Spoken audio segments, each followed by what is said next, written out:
Good morning. It is an honor to be here today. I'd like to thank QPAC and the Swanakam family for inviting me here today to do a talk about biological control. My name is Ronald Valentin. I work for Biobest Canada and Biobest USA. My background, I actually grew up in the greenhouse industry in the Netherlands, where my parents had a 6-acre tomato and cucumber operation under glass. And at a very young age, I got exposed to biological control. My father started implementing biological control in 1971.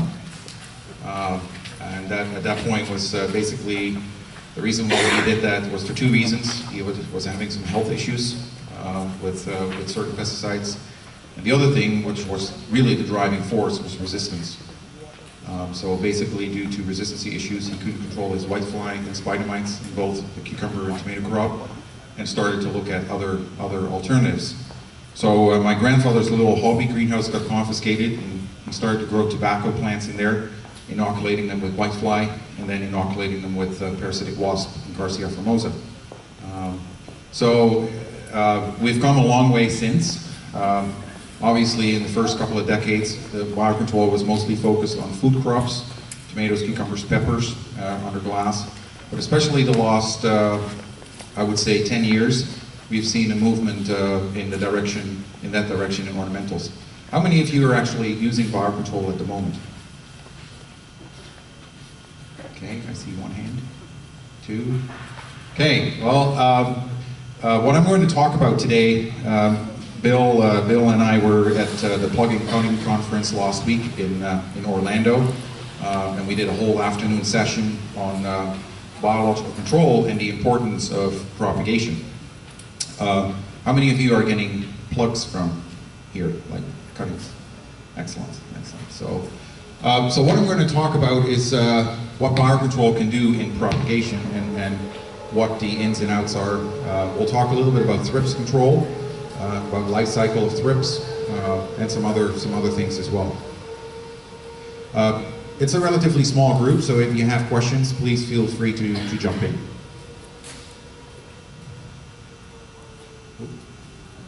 It'll help if we turn this thing on. Let's see. There we go. So if you look at from propagation to a finished product, there's obviously a line there. A lot of the breeders, like Duman, Selecta, and others, Syngenta, they have production facilities where they produce the cuttings offshore in different parts of the world: Costa Rica, El Salvador, Guatemala, even Africa, Kenya, and those cuttings are transported around the world. And then from there, it goes to rooting stations in the US and Canada, which QPAC is one of them. And then from there, it goes to growers who grow the finished product. I have this question up here. Any other breeders or rooting facilities here? Okay, good. So, what is a clean cutting? Anybody wants to, or a clean cutting or a clean plant?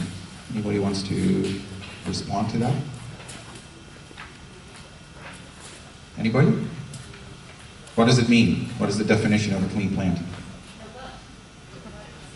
Exactly, exactly. Well, up to a certain degree. You know, if you would have asked my grandfather that question, he would have definitely said no bugs or no diseases. But there, over the years, we have seen that there's another definition about a clean plant. And I will get into that. Zero tolerance. Is there anybody here that believes in zero tolerance? Okay, well that's good, because if you look at zero tolerance is extremely hard to achieve. I think at some point over the last couple of decades we have come close in certain situations. I can remember when imidacloprid marathon was introduced for whitefly control in poinsettias a number of years ago. We came very close to having no whitefly at all. But unfortunately with insects, there's always a very small percentage of the population that doesn't respond. And obviously, under high pressure, you will start to develop resistance. So zero tolerance is actually extremely hard to achieve, if not impossible. So we're talking about hitchhiking here. Obviously, with the previous slide, if you have stock plants produced in offshore, in Costa Rica or wherever, and there is a resistant strain of insects there, that comes down the line from the breeder to the propagator, the rooting station, and then to the grower. So if you talk about clean, obviously pest levels are a very important part, but especially this part, residues of pesticides, has become a really important part. It has been for many, many years in the vegetable industry, because a lot of these vegetable growers are using biocontrol right from the get-go. So they get young tomato plants or young pepper plants in, or young cucumber plant from a propagator that grows these in little walkable cubes. And if these plants would be sprayed with certain pesticides, biocontrol would have a hard time with that. So we'll go a little bit more in detail in a few slides. And again, if resistance develops in the stock plants, it comes down the line, it comes down the chain. So if you look at producers and the cutting breeder, so to speak, their actions can really affect your program, either way. Obviously, we don't want to get cuttings in, and I remember 2012 with poinsettias, where we're seeing poinsettias coming in with 5+ whitefly per cutting. Obviously, that is not acceptable.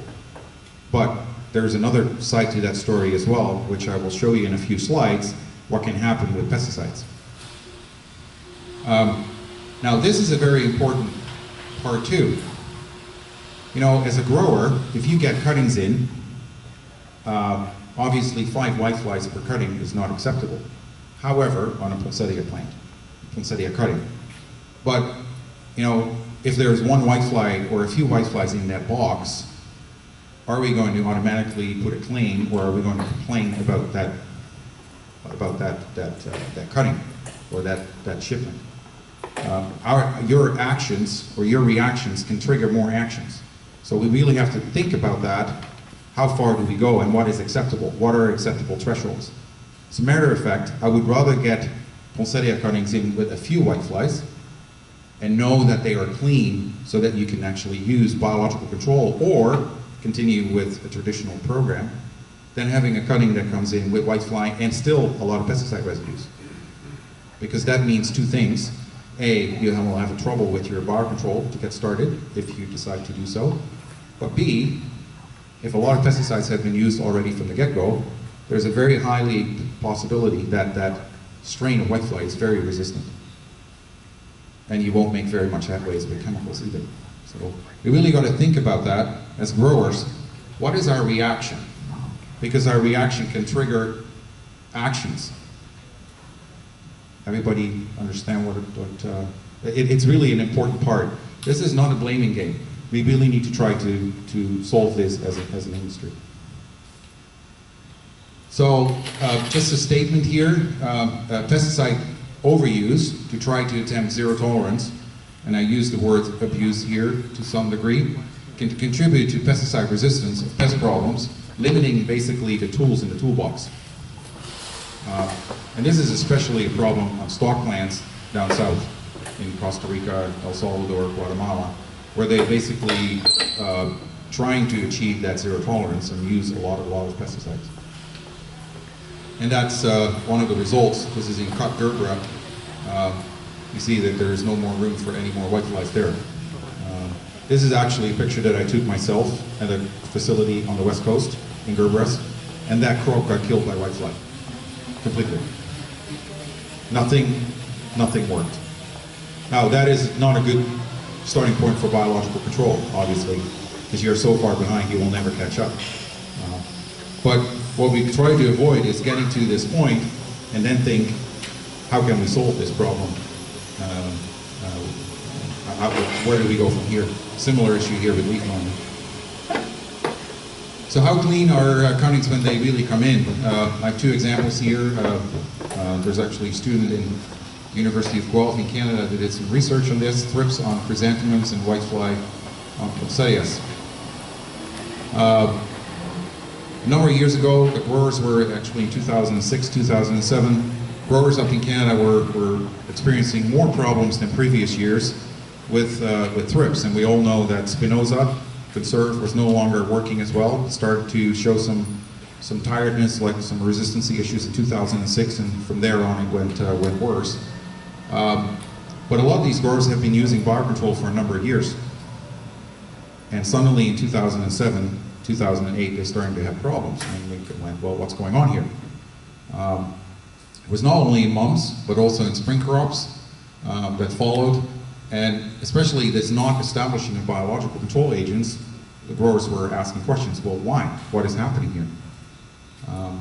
This is a very important part. Biocontrol is not fixing problems, but it's preventing problems.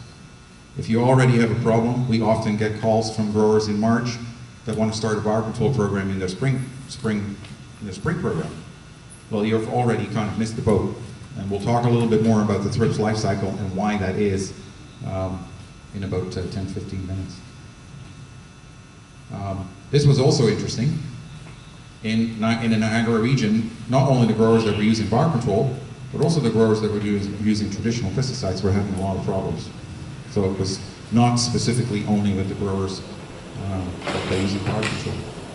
So Wendy actually followed a potted mom grower, a year-round potted mom grower that grows mums year-round, primarily 6-inch, for 8 months, and sampled every 2 weeks of cuttings that were coming in from their supplier. It was five varieties, and they were actually washed directly out of the baggie into ethanol, and they counted, and not one single sample over those 8 months had 0 thrips. So the question of zero tolerance, it very clearly shows that it's pretty much impossible. They found as high as 3 adults per cutting. Now, the shocking part of this is if you looked in the baggie visually, you would not see that. You would see the odd thrips, but not 3 per cutting. It's very hard to actually visually see that. And also L1 and L2, 2 larval stages. Again, this was visually almost not detectable. Here's a graphical overview, and you see that Chesapeake is definitely one of the more susceptible varieties. But yeah, talking about a clean cutting, this is obviously an issue. But the bigger issue here was, anybody wants to shoot on that? What was the bigger issue here? We knew where these cuttings were coming from, out of the Carolinas, and I won't say anything more. But we were able to get the information of sprays that were used on the stocklands where these cuttings were taken. And I haven't listed them here, but I can tell you that even products that were not registered were still used on those stocklands. They were basically using anything and everything in the kitchen sink, and that was the real problem. Because some of these pesticides are not compatible or have a very long residual effect on biological control agents. So that was why a lot of these growers up in Canada were experiencing problems, because if you spray orthene on those stocklands and you take a cutting of that, orthene has a 12 to 16 week residual on your biological control agents. And prior to the resistance of spinosad, a lot of these stockland growers were using, or maybe abusing, overusing spinosad, like Conserve. And Conserve does not have as long of a residual. There's still some residual, but it's not 16 weeks. So that's a major issue. And of course, with the international travel of plant material, if resistance shows up somewhere in the world, it will travel like wildfire.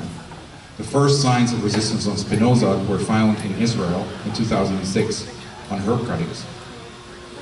And Israel is responsible for about 65 to 70% of export of herb cuttings around the world. So once you get resistance in one part of the world, within no time, it's basically everywhere. So again, who's stronger? So how clean are cuttings when they come in? What about pesticide residues? This is another very interesting part. And a few years ago in the Netherlands, they were experiencing problems too with biological control. Poinsettias was one of them. And in 2009, they took some samples and found a product like Lenning, methylmeal. I don't know if some of you still know that product. It's also a product that has a very long residual.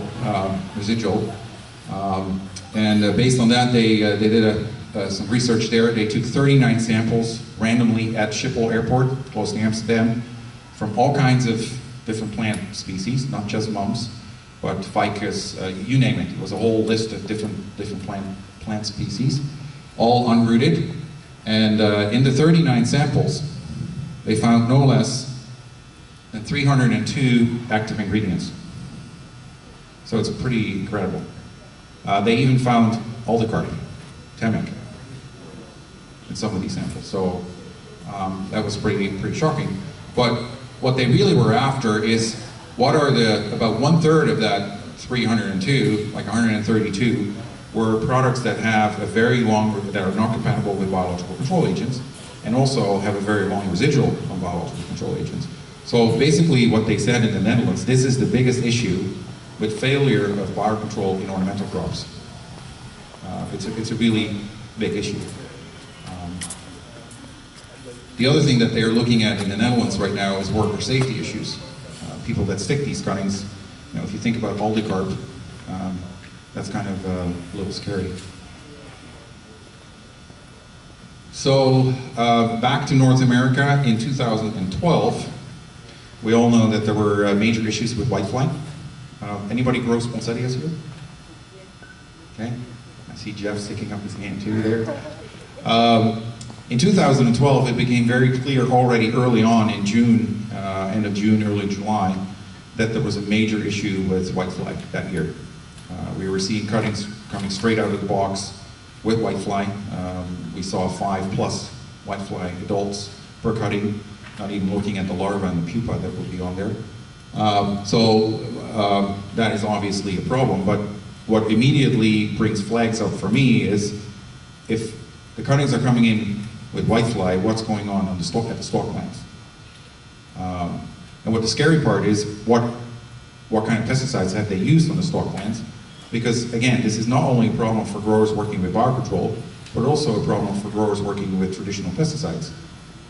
Because obviously there's something going on if these kind of things are happening. So Canadian poinsettia growers, about 85% of the growers are using biocontrol on poinsettias. And 10 growers that are closely together in the Niagara region each took their cuttings, and they were pooled and they were sent to a lab in the Netherlands called SGS Green Agro Control. They are a lab that is specialized in residue testing. They do that primarily for vegetables, vegetable growers that have to provide residue levels to the grocery stores on their produce. But it's a high-tech lab, and they can, for $250, they can screen up to 300 active ingredients now. So it's pretty good. And these are the results that came back from the 10 samples. Now the big one that caught my eye immediately here, Tallstar, which is also a very long residual product. In 5 of the 10 samples, they found Tallstar. And again, Tallstar has a very long residual on biological control agents, so that was a big problem. Even though all these products were used on the stalk plants, the cuttings still came in with unacceptable levels of whitefly. So again, this is a good proof of what can happen when resistance is created at the level of the stalk plants. Is there anybody in the group here that is asking their suppliers on what kind of procedures have been done in propagation? Okay, I see one hand. No, this is starting to become more and more of a trend. In Europe, we see that happening too, that propagators are starting work more and more towards the situation where it's not that they can't use any pesticides, but they're cutting the long-term products out. And even some of the breeders and cutting producers in South America, there's one in Costa Rica that is already very far ahead with that. He's really trying to focus on using an IPM approach, still using some pesticides, but his primary use is biological control agents. And wherever he needs to, he will do some pesticides, but not the orthines or the lanates or the vidates of the world. So he's cutting the long residual pesticides out. So again, in cutting production, again, up to, they were trying to reach that zero tolerance, and unfortunately they were not reaching this. In a way, this is not completely new, because Yoder in Canada in Leamington, Southern Ontario, were already doing trials with biological control in 2002, 2003, and they were actually very successful. And they actually did even production counts, so they looked at compared biocontrol to traditional pesticides. And they found in the areas where they were using biocontrol, they got 7% more cuttings of their stock plants. So there was actually a return on their investment on biological control. Unfortunately, Yoder did not want to share that information. They were very secretive about it and wanted to keep it all in-house. A little bit about QPAC. We've been working very closely with Jeff and Rob on what's happening here. In 2012, we started a biocontrol program on the stock plants. And basically, it was a little bit also a result of the year before having some challenges. There was kind of the writing on the wall that things were starting to change as far as resistance goes. And I was here actually at the greenhouse with Jeff when the cuttings rolled in April, and we opened up the box and there was already whitefly on there. So Rob and I scratched our head and went, well, this is a start. Where do we go from here? So one thing that I'll talk a little bit later in the presentation too is dipping of the cuttings. We decided to dip all the cuttings into Botanigard, root shield, and nematodes, and especially the Botanigard. Botanigard is basically powdery mildew for insects. Simply, if you want to say it simple. It's a fungus that kills insects. The critical thing is that the spores need to get in contact with the whitefly.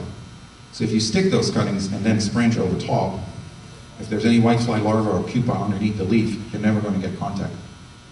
So Botanigard is a really good product, but you have to use it the correct way. And I'll show a little bit how that can be done. And immediately after that, we also started with the two parasitoids, two little wasps. They're very, very small. They look actually like the shape of a wasp. And we started releasing those on a weekly basis to combat the whitefly. They're primarily focused on host feeding on the larval stage 1, L1, or parasitism of L3, larval stage 3. None of these parasitoids are doing anything on the adult whiteflies. So that again is the reason biocontrol is not trying to fix problems. If you have your poinsettia, if a poinsettia grower calls us in the second week of August and wants to start a biocontrol program, we're going to talk, but we're not going to start a program. The program will start next year in July or in June, because you're already too far behind. It's really, biocontrol, it's all about timing. It's very, very important. We're also releasing Swirsky's. Swirsky is a predatory mite, and the difference between mites and wasps is that wasps have the capability of flying, and mites don't. So these mites crawl. So Swirsky is a very good predator on the whitefly eggs. It actually feeds on the whitefly eggs, so the stage before the larval stages. However, they will never get from plant to plant if there isn't plant contact. So in a finished crop, in a finished poinsettia crop, this is not your best choice. But in stalk plants, especially when they're getting full foliage, if the plants are touching, it is a good tool in the toolbox. It's also a little bit of a cost issue there, because Swirsky is fairly expensive, but the value of a stalk plant is much higher than the value of a 6-inch poinsettia, because obviously it needs to be financially feasible too to do this. Again, the results were that we had very low levels of whitefly. I remember in August of that first year, I was here for the show close to Philadelphia, and I came down and that day we had 2.8 whiteflies per sticky card average per week. And we couldn't find any whitefly in the crop, none. So these cuttings that came from these stalk plants were truly clean in the sense of extremely low levels of whitefly and no pesticide residues. So anybody that would get those cuttings from those stalk plants could do a biocontrol program without any worries. They could start right away. Or B, if they are in a traditional spray program, resistance is reversible. With many, many chemical products, the longer you stay away from the pesticides, the more susceptible they become. And we have to realize that some of these insects and mites for instance, 2-spotted spider mites as a minimum of 18 generations a year. And every generation you get away from exposure to a certain pesticide, they become more susceptible. So we have to think about that as well. So even for growers that are still on a traditional program, obviously we would like to see more people adapting to a biocontrol program, but even people that are using still traditional spray programs are benefiting from a cutting that has been produced in a clean way. So this system was used this year, last year, and the year before, so it's now on the third season. Here are a couple of pictures. Here's a little card. We have some examples down in the greenhouse. This is a little card that is clipped on the side of the plot. It has the pupa of the wasps on it, and those pupa will hatch, and the wasp can fly, and they will start searching for the beneficials. Now, if a spring grower that grows poinsettia on the 20th of June at the end of the spring program has sprayed orthene in his greenhouse, he can forget about his biocontrol program, because it's not going to work. Even if the spring crop is removed, even if you wash the greenhouse down, just the orthene, it vapors. It's on the structure, and that would kill the wasps. Now, if that same grower would have sprayed Avid in the greenhouse on his previous crop, he does not have that problem, because Avid does not vapor, so there's no issues there. So you really have to be careful if you ever think about going towards biological control. Even in the last part of your spring program, you need to think about, what am I doing, what kind of products am I using? So whitefly control here from beginning to end. We start in the stalk plants, then we go into the rooting area, then into the crop, and basically get to the end as clean as we possibly can be. Here are 2 pictures of the wasps. This is Incarcia, and this is Arab moss-rose. Very, very small. You need a hand lens. Anybody have a hand lens here in their pocket? Okay. Jeff? In the office. Is in the office. Okay. And we've got the wasps if anybody wants to come out and see them. Okay. Good. So, which pesticides are compatible or have a short residual effect? Nowadays, with iPhones and Android phones, and there's actually a website that we call it the side effect manual that you can download onto your smartphone. Obviously, you can also go on the web, where a lot of these products actually have been screened on what their effects are on beneficial insects. The critical thing is that you have to look at the big picture. So if you use biocontrol and you use different biocontrol agents, you need to click on all of them that you're using and then screen them with the pesticide that you are thinking about using. There's one big thing about biological control. You can't really try biological control. Trying biological control is kind of setting yourself up for failure. You either do it and you step in with both feet, or stay where you are. That sounds kind of harsh, but you really need to commit. And the reason why is that my mentor in biocontrol actually, about 4 years ago, just before his retirement, was doing a big biocontrol conference in the Netherlands called the IOBC, International Organization of Biocontrol. And in front of a group of 300 scientists and growers, he basically started his presentation with looking at ornamental crops, more growers adapting into biocontrol. He said, if a grower is asking one of the 2 following questions, he's not ready to make the switch to biocontrol. What are those 2 questions? Anybody wants to shoot?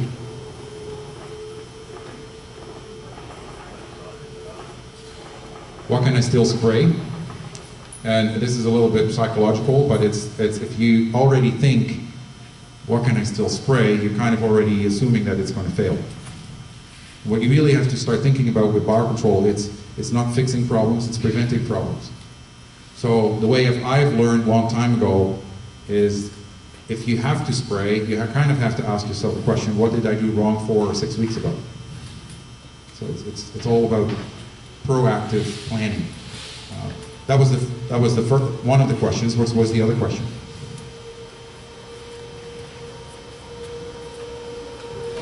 How much is it going to cost? And basically he said, if you're asking one of these two questions, you're not ready to make the switch. So obviously he got a lot of reaction, but that was kind of his way of getting that discussion going. So a little bit about pesticides.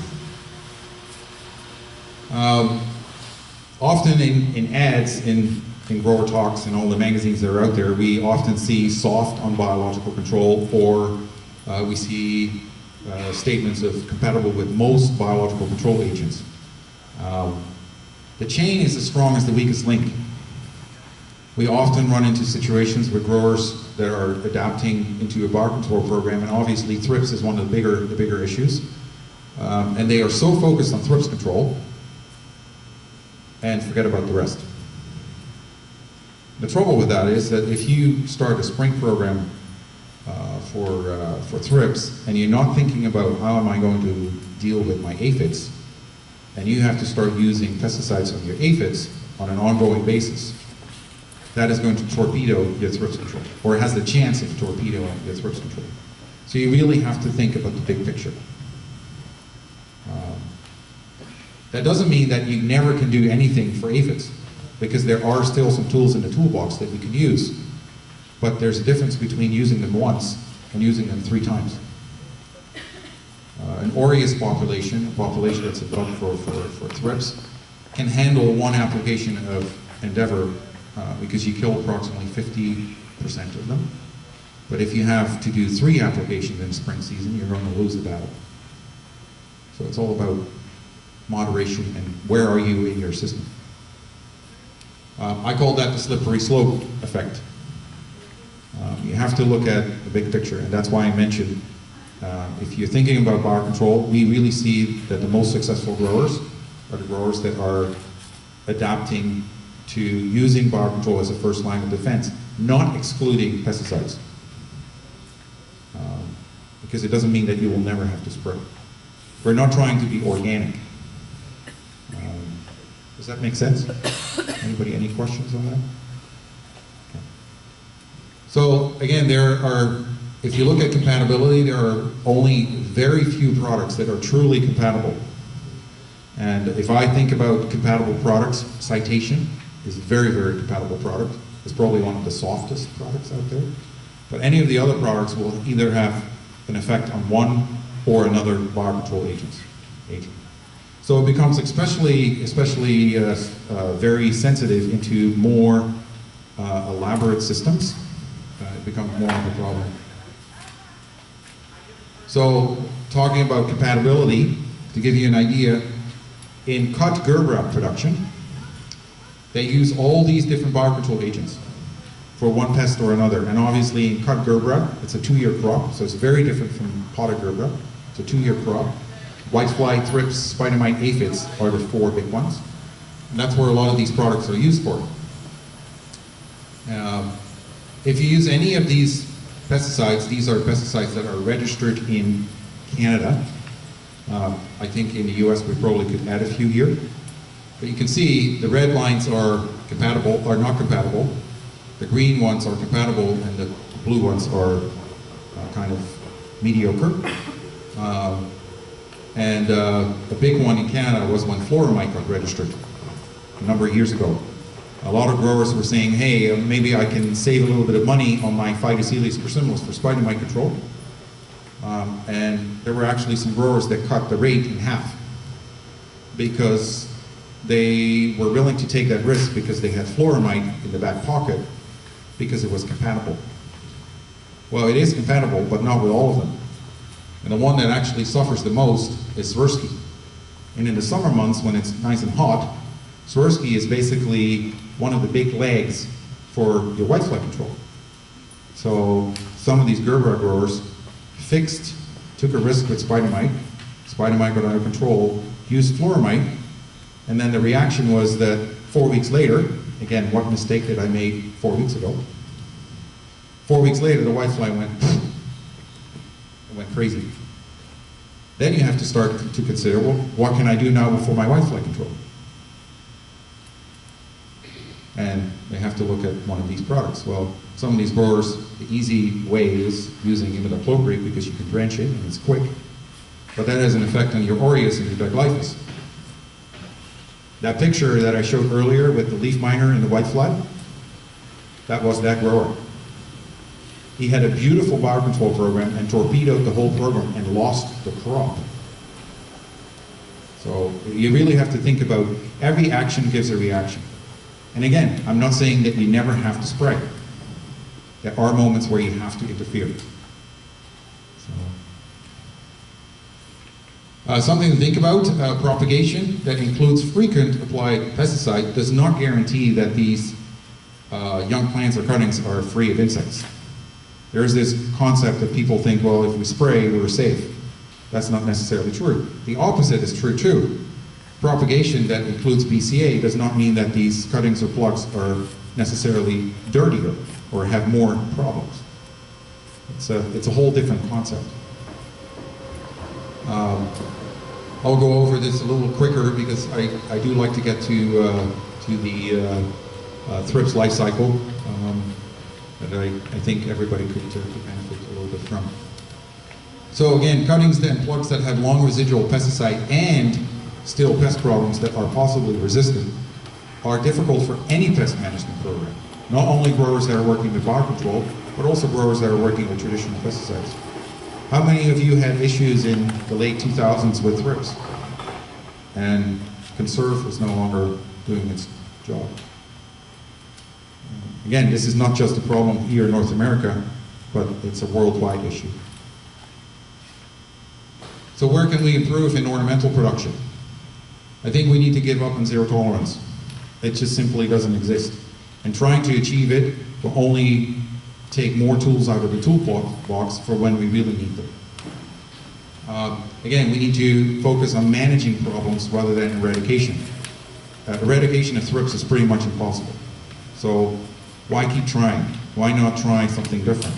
Trying to manage the populations rather than eradication. This is very important. Biobest as a company worldwide is really trying to promote that communication because that is how we are going to solve some of these issues. Again, growers' acceptance, I talked a little bit about that in the previous slide. That's very, very important. And in Europe, we see more and more things like a plant report show up. Especially in year-round mum production, their cut mum production. Every shipment of cuttings that goes out of the door of rooted mums, there's a plant report with it. So that the grower has some history on what happened to these cuttings. This is a big one.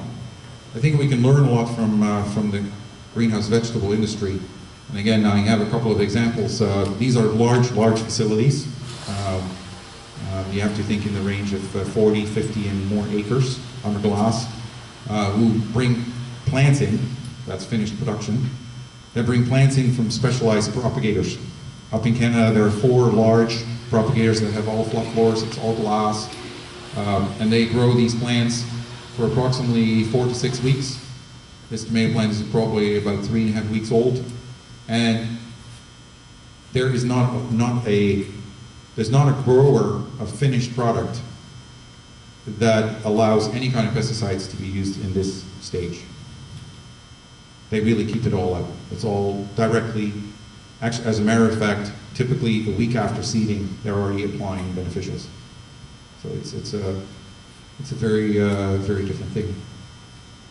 There's a lot going on about neonics. We've learned a long, long time ago when imidacloprid was introduced that even contamination in this stage on tomato plants will force that tomato grower to hand pollinate for about 2 months, even in this stage.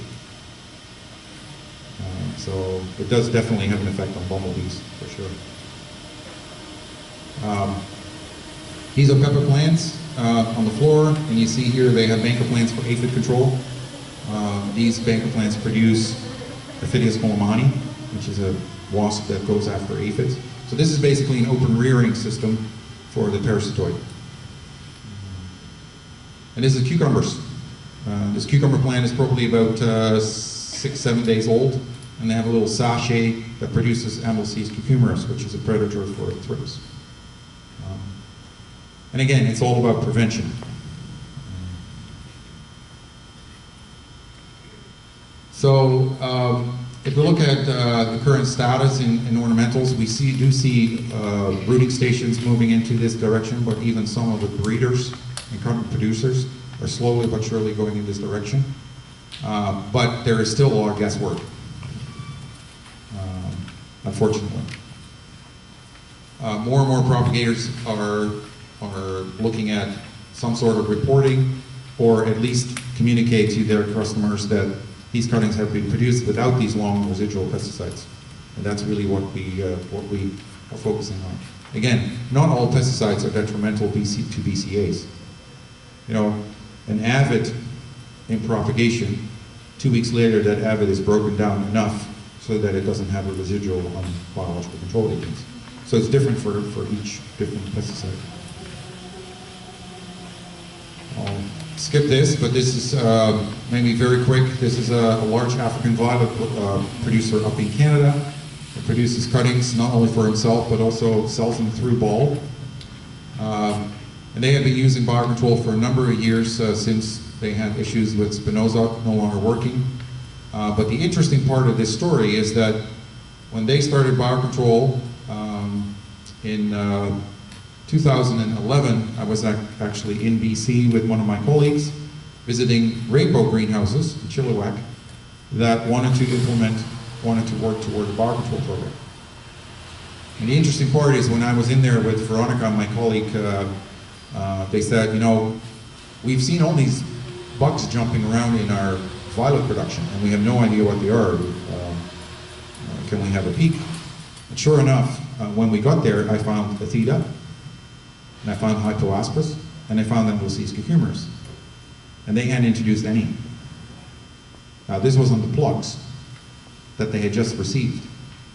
And guess what those plugs came from? They came from harvester greenhouses out of Canada.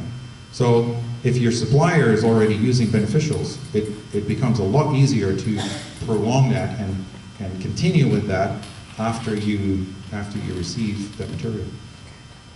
That's kind of the story. They actually start in tissue culture and then it goes into these plug trays. There's a little breeder pile, which is now starting to turn into little sachets on a stake. This lady here is releasing them in the warehouse. This is a little sachet all the way to finished production. These people have not sprayed their African violets for thrips since 2007, not once. So it really can be done, but it starts here, not here.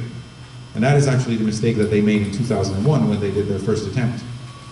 They were not looking at this part at all, and they said, well, we don't have any thrips problems here.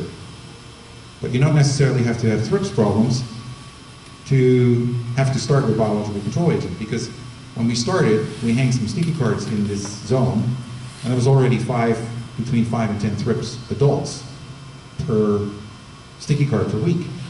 That is not causing problems on your plants, but it's already the onset to becoming a problem. As a matter of fact, after this stage, you see that they're all plot tight here. This is the last introduction that they do.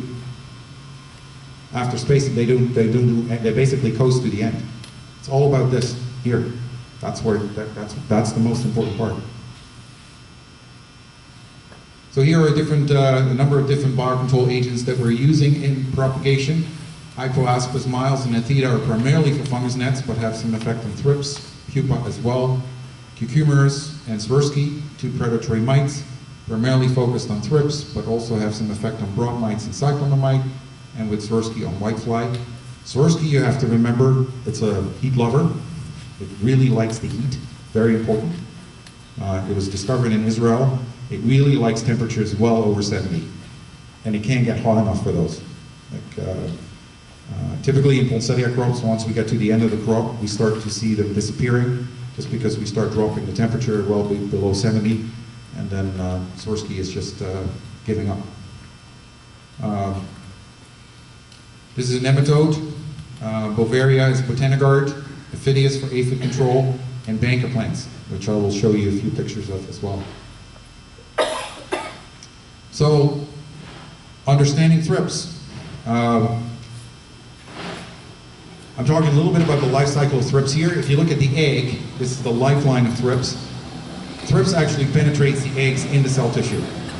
So unless you kill the plant, you're not going to kill the egg. There have been some treatments with heat treatment, but it is very, very tricky because if you go too hot, you kill the plant as well. So heat treatment is really not a good practical solution. So the egg in the cell tissue is very little you can do anything about. Then there's two larval stages, and they are on the plant. They are exposed. We call that exposed. Then there's a pupal stage, so the end of the second larval stage, the thrips larva lets itself drop to the floor, or on the table, or in the pot, and that's where it pupates. If you grow on fluff floors, you will have less issues with thrips than when you're growing on tables. And that has a lot to do with fluff floors. You flush anything that falls beside the pot, it gets flushed out. And then there's the adults that are, again, on the plant and exposed. Now, if you look at the temperature regime here at 68 Fahrenheit, this is about 6 days. It's actually 5.7, but we're trying to keep it as simple as possible. 6 days, 2 times 3 days, larval stage 1, larval stage 2, and then 6 days as a pupa. And this is one of the problems. Up to 60 days as an adult, which is very long-lived for an insect. Whitefly is approximately 2 weeks, 16 days as an adult. As a matter of fact, adult whiteflies, female whiteflies, never see their offspring mature because the adult is dead before the pupa will hatch. With thrips, that's a different story. And it's also, it gives you an indication, like if somebody has a thrips problem early April in the spring crop, that is an accumulation. That didn't happen overnight. It builds up. And by that time, it's too late. There's nothing you can do with biological control. The temperature goes up in the spring. It even becomes more challenging because at 68, it's 18 days. At 86, it's 9 days. So temperature definitely has an effect on the development of thrips. So you would say that between here and here, it goes twice as fast. Unfortunately, there's another factor that plays a role here. In our vegetative stage, so when the thrips only has salad to eat, the females produce approximately 4 to 5 eggs per female. As soon as there's high protein pollen available, and to mention a couple of crops, dahlias and gerbera are very notorious for this, the pollen that is in the flowers is very high in protein. And it jumps the fecundity, it jumps the egg laying capacity up to 15 eggs per female. So not only the temperature makes it go faster, but also once we get into the stage where we have flowers, the whole thing speeds up and goes faster. Now, biocontrol. The most important predator that we use for biocontrol are the Amblysia species. And here is the big, very important thing. Amblysia only feeds, and it doesn't matter whether it's Swirsky or cucumbers, only in the larval stage 1. It will try to attempt larval stage 2, but the percentage is very, very low. It is very good on the larval stage 1, but larval stage 2 is basically, it's less than 10%. So you can't really count on that. So when do I need to introduce my Amblysias? And this is, again, one of the main mistakes that we see being made with Amblysias cucumbers. Amblysias cucumbers really needs to go in as early as possible. It's really, really very critical for success.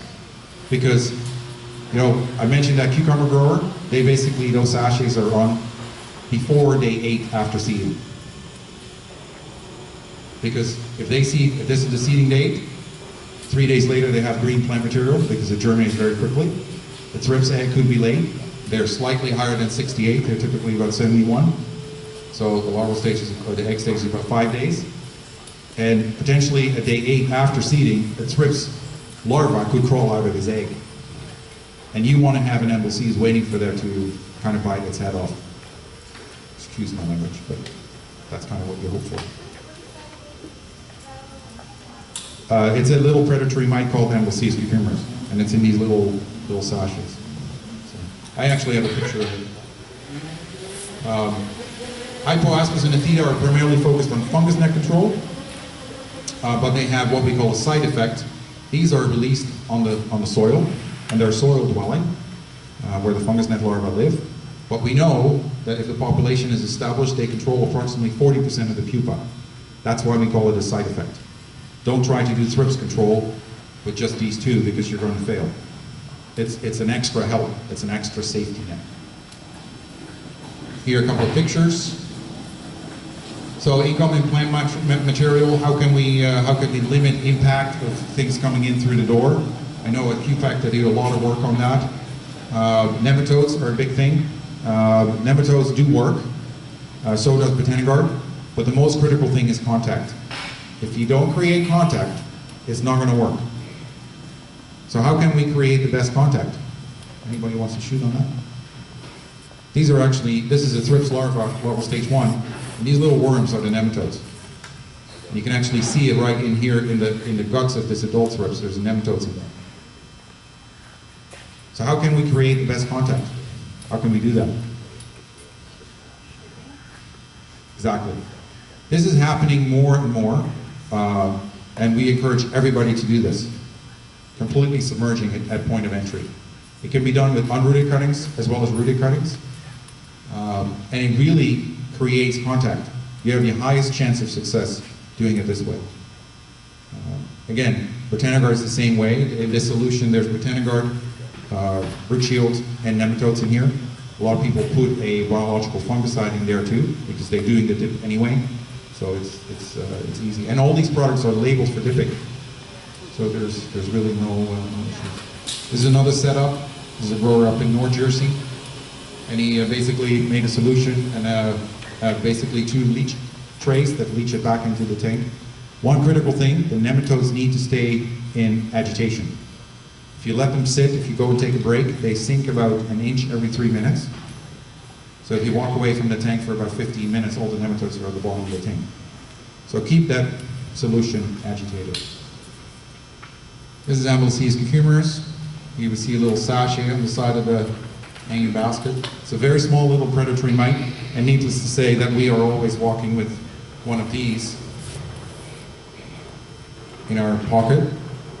27 bucks. At Lee Valley up in Canada. You can order them online. It has a little LED light, and it's 15x. It's fantastic. It's really, really a good little tool. And you need it for these mites.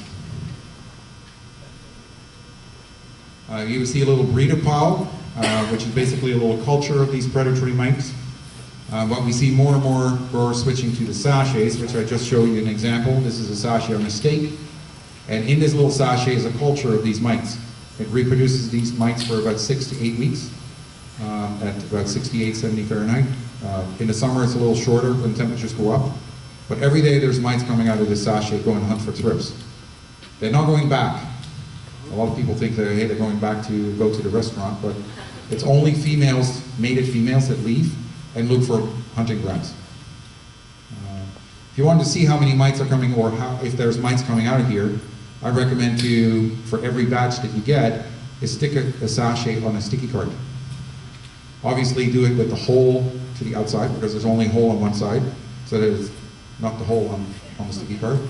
But you will see a shade of mites appear in the weeks after.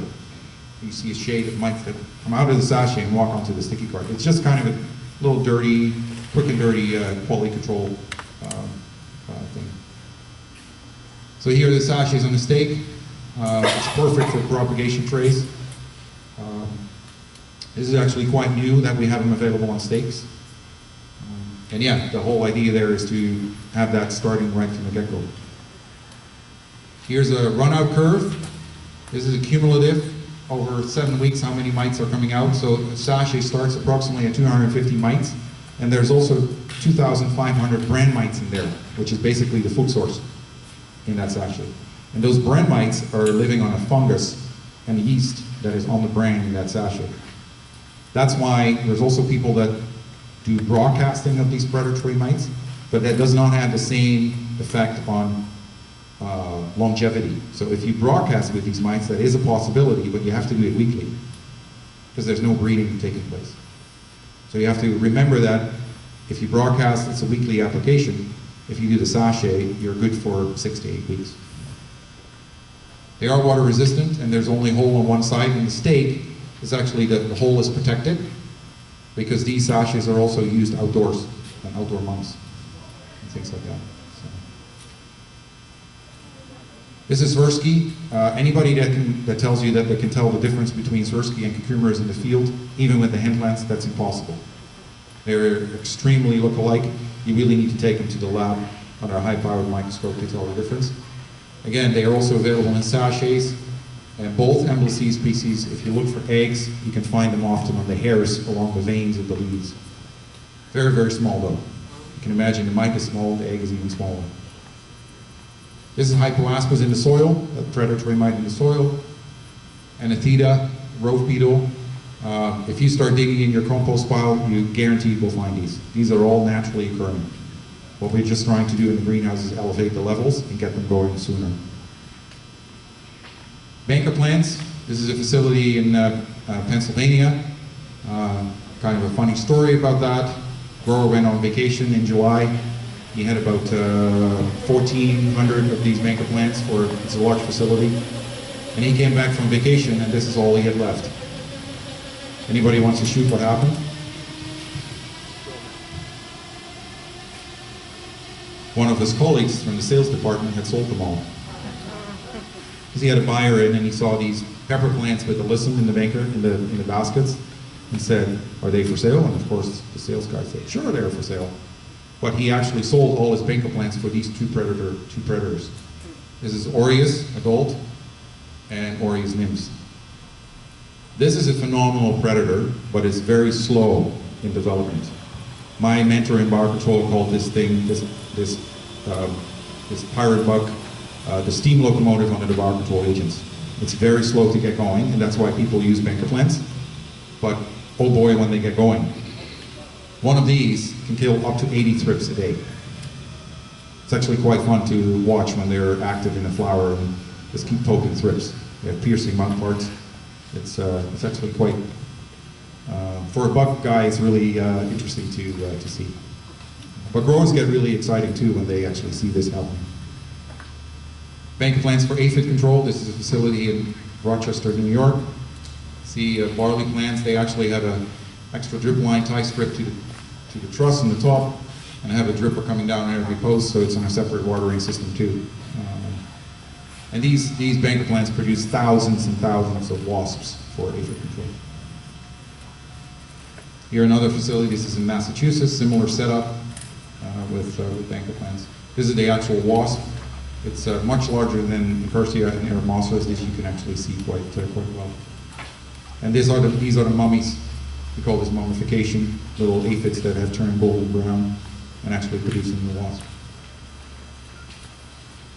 I'm going to get close to an end here. Cunning production and propagation is really where it all starts. And that's why I'm so thrilled that I'm here at QPAC, who's doing a lot of propagation. Again, we're really trying to get clean cuttings in the hands of the grower, and clean in the sense of not just clean of bugs or diseases, but also clean in the sense of pesticide residues. It really makes biocontrol a lot more manageable, but also even for growers working with a traditional pesticide program, it makes a lot of sense. I don't know if we have any time for questions, Rob? Maybe one or two. Go